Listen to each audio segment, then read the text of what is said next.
अब दुर्योधन ने एक शॉकिंग कमांड दिया, पूरे बैटलफील्ड में सिर्फ एक इंसान को बचाओ। क्यों?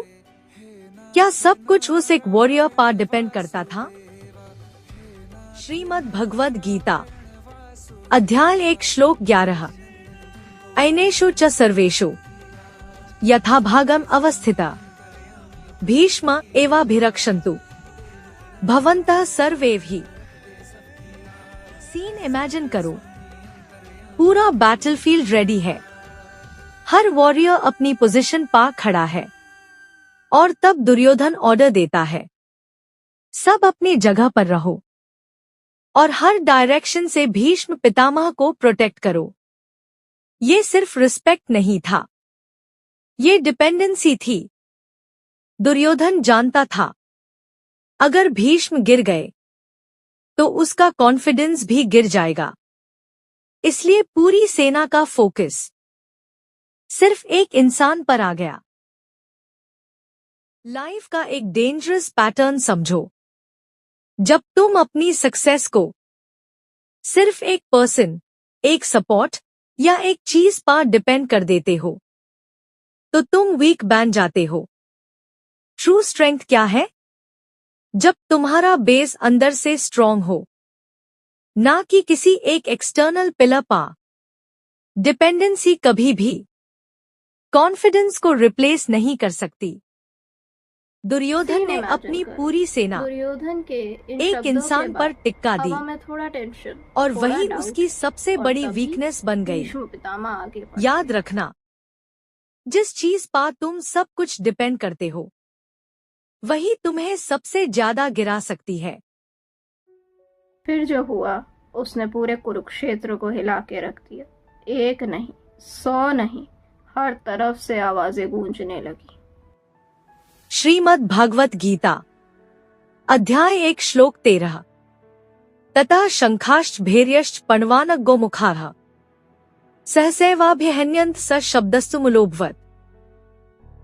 सीन इमेजिन करो, भीष्म पितामह का शंख बजते ही हर तरफ से शंख बजने लगते हैं। ढोल, नगाड़े, भेड़िए सब एक साथ, सेना के हर एक कोने से आवाज आती है और फिर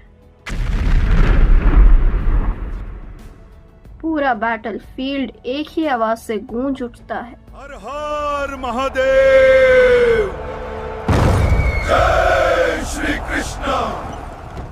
ये सिर्फ आवाज नहीं, वॉर स्टार्ट होने की अनाउंसमेंट थी। अब पीछे हटने का कोई ऑप्शन नहीं है, अब गेम ऑफिशियली शुरू हो चुका है। लाइफ में भी कई बार ऐसे मोमेंट्स आते हैं जब हर तरफ से सब कुछ हिट करने लगता है, एक्सपेक्टेशंस, प्रेशर, चैलेंज, और तुम्हें लगता है ये सब एक साथ क्यों। पर सच क्या है, वही मोमेंट ही तो तुम्हारा रियल टेस्ट है। नॉइज जितना बड़ा होगा तुम्हारा फोकस उतना ही तो स्ट्रांग होना चाहिए। कुरुक्षेत्र में तो आवाज का तूफान था और तुम्हारी लाइफ में डिस्ट्रक्शंस का। जीत उसकी होती है जो नॉइज के बीच में भी अपनी आवाज सुन पाए।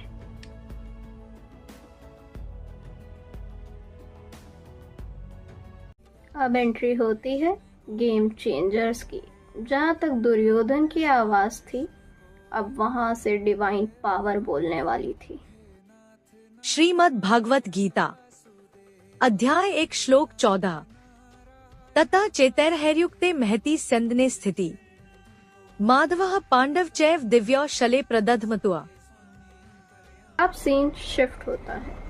एक तरफ नॉइज, ढोल और शंख की आवाजें, और दूसरी तरफ से एक शांत, पीसफुल एंट्री। सुंदर घोड़ों से सजा हुआ एक दिव्य रथ जिसमें बैठे हैं माधव, श्री कृष्ण और पांडव, अर्जुन द वॉरियर। और फिर दोनों अपने दिव्य शंख बजाते हैं। ये आवाज अलग थी, ना सिर्फ जोर से पर अंदर से फील होने वाली थी। सिर्फ एक वॉर का सिग्नल नहीं था, ये एक गारंटी थी। जहाँ कृष्णा है वहाँ जीत और लक्ष्मी दोनों होती हैं। लाइफ का सबसे बड़ा लेसन भी तो यही है कि नॉइस और पावर तो सबके पास होती है, पर डिवाइन अलाइनमेंट सबके पास नहीं होता। जब तुम्हारा कनेक्शन ट्रुथ, धर्म और राइट गाइडेंस से होता है, तब तुम्हें जीत के लिए चिल्लाना नहीं पड़ता। तुम्हारी प्रेजेंस ही इनफ होती है। राइट साइड चूज करो और राइट एनर्जी अपने आप ही आ जाएगी। एक तरफ शोर था और दूसरी तरफ शक्ति। याद रखना, जीत केवल उसी की होती है जिसकी साइड कृष्णा होते हैं।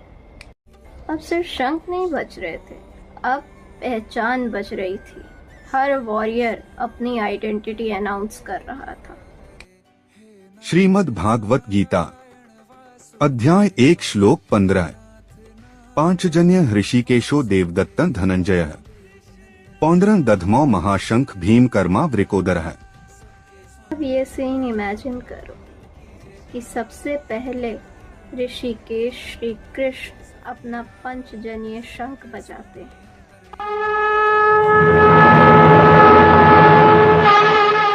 ये आवाज अलग है। ये सिर्फ सुनाई नहीं देती, ये अंदर तक फील होती है। मतलब क्लियर है, मैं तुम्हारी इंद्रियों का मालिक हूँ और आज मैं गाइड कर रहा हूँ। फिर अर्जुन धनंजय अपना देवादत्त शंख बजाते हैं। ये एक वॉरियर का सिग्नल है कि मैं रेडी हूँ और मैं जीतने के लिए ही आया हूँ। और फिर भीम वृकोधर अपना शंख पौंड्र इतनी जोर से बजाते हैं कि पूरा बैटल फील्ड हिल जाता है। ये सिर्फ साउंड नहीं, ये रॉ पावर है। ये 3 शंख 3 लाइफ लेसन्स दे रहे हैं।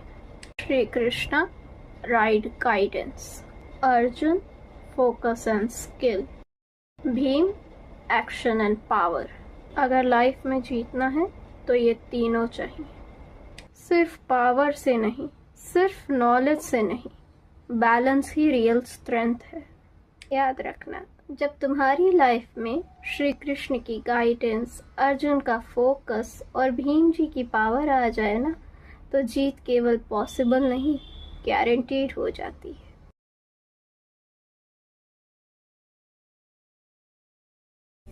एक आवाज जिसने पूरे बैटलफील्ड को हिलाकर रख दिया। ना तलवार और ना ही कोई तीर, बस सिर्फ एक शंख की ध्वनि और सब कुछ बदल गया। श्रीमद् भागवत गीता अध्याय 1 श्लोक 12।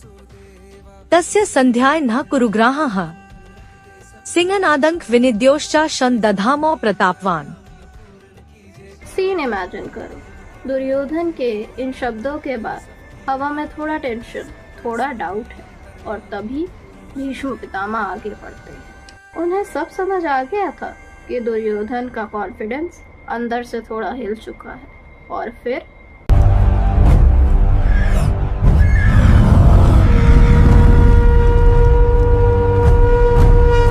एक शेर की तरह गरजते हैं और अपना शंख इतनी जोर से बजाते हैं कि पूरा बैटल फील्ड हिल जाता है और शंख की आवाज से गूंज उठता है।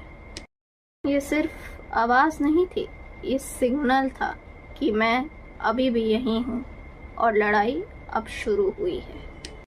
लाइफ में भी ऐसे मोमेंट्स आते हैं जब तुम्हारा कॉन्फिडेंस हिलने लगता है और तब तुम्हें किसी के स्ट्रॉन्ग सिग्नल की ज़रूरत होती है। एक एक्शन, एक डिसीजन, एक बोल्ड स्टेप जो तुम्हें याद दिलाए कि तुम अभी भी गेम में हो। कभी कभी एक स्ट्रॉन्ग स्टार्ट ही पूरा गेम चेंज कर देता है। पितामह का शंख केवल एक आवाज नहीं था, वो एक वेकअप कॉल था। याद रखना, जब लाइफ में डर बढ़ने लगे तो अपनी आवाज को इतना बढ़ा दो कि डर की आवाज ही दब जाए।